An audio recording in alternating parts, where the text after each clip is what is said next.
The skies, once a symbol of freedom and progress, turned into a graveyard of shattered dreams and burning memories.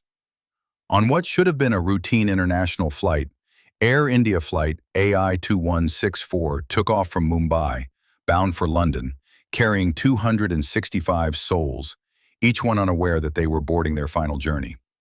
Among the passengers were students with dreams of education, diplomats with missions of peace, parents longing to reunite with their children, and professionals simply going to work. But somewhere over the vast expanse of the Arabian Sea, something went terribly wrong. Reports indicate that communication with air traffic control was lost suddenly. Witnesses on the ground claim to have seen the plane descend sharply, followed by an explosion in the sky. Search and rescue teams were dispatched, but what they found was heartbreaking wreckage scattered across the waves. Personal belongings floating, and not a single life spared. As news of the crash spread, the world stood still.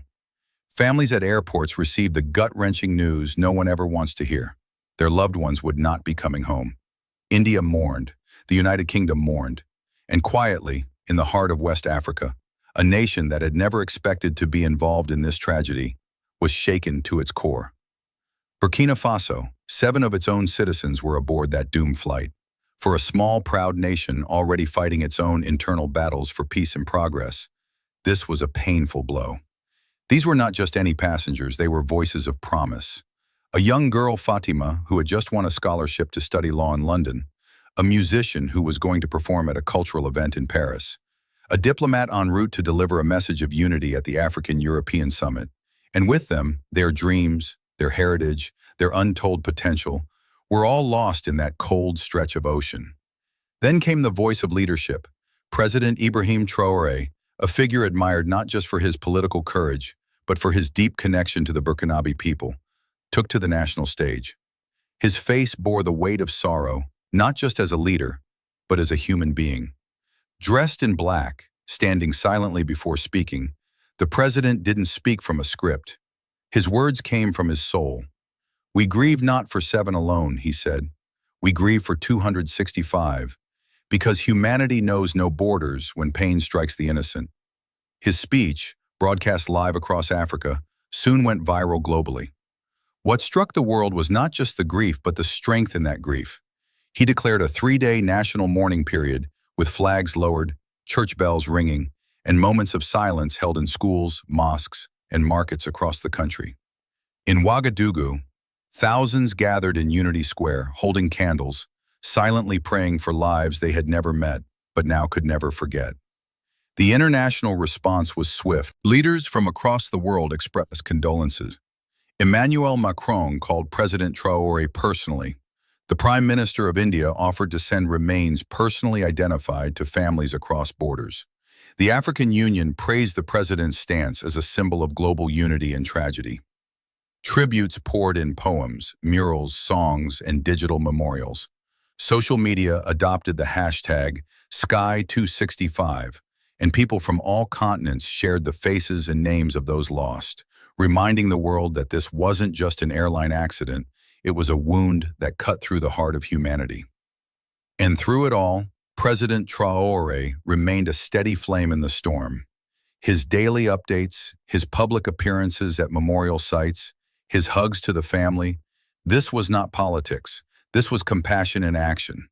But what of the cause? Investigators from multiple nations came together to recover the aircraft's black box. It was retrieved after intense deep-sea efforts. Preliminary reports suggested a catastrophic failure in the navigational system, combined possibly with a manufacturing defect in the engine that had gone unnoticed during recent maintenance. Eyewitnesses from a nearby cargo ship reported seeing smoke trail from one wing before the crash. Still, some questioned if human error, weather complications, or even sabotage could have played a role. Conspiracy theories emerged online, but authorities remained firm. Every possible angle would be investigated. The grieving deserved not just tears but truth. Meanwhile, the human stories kept unfolding. News agencies profiled the lives lost. A couple returning from their honeymoon, a mother traveling for her child's surgery, an elderly man making his first international trip to visit his granddaughter. And yes, the 7 from Burkina Faso, each one now a national hero, their photos framed in gold and displayed in the National Hall of Memory.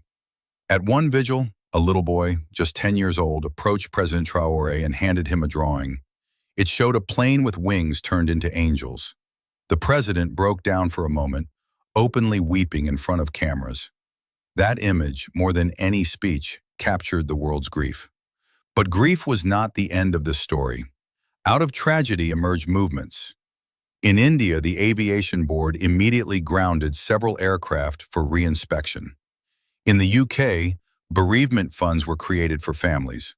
In Burkina Faso, the president established the Sky 265 Memorial Fund to support families and fund international travel scholarships in the names of the 7 victims. Each scholarship will carry the name, photo, and story of the fallen, ensuring that their dreams will live on through others. Schools began teaching about the crash not just as a tragedy, but as a lesson in compassion, unity, and the fragility of life. Air India pledged to plant 265 trees across the world, each with the name of a passenger, forming what they called the living forest in the nation. Sky. And so, the world slowly moves forward. Flights continue, families rebuild, leaders make changes. But something has shifted. A deeper awareness has taken root, that beneath every flight number is a life, that behind every boarding pass is a story, and that in the face of tragedy, humanity can still find hope. As the final moments of this story come to a close, we do not say goodbye. We say, we remember. We remember Fatima, who wanted to become a lawyer for the voiceless. We remember Jean-Marc, who wrote songs about peace. We remember them all. And in remembering, we make sure that even in the skies, where we once felt invincible, we now carry with us a sense of humility and shared purpose. From President Ibrahim Traoré's heart to the world's collective soul, this tragedy has taught us that true leadership shines in the darkest of nights, that tears can build bridges, and that sometimes it takes heartbreak to remind us who we are. To the 265 lives lost aboard AI 2164, you will never be just a number. You are loved, you are honored, and your light will continue to guide us, even as we soar into the uncertain skies of tomorrow.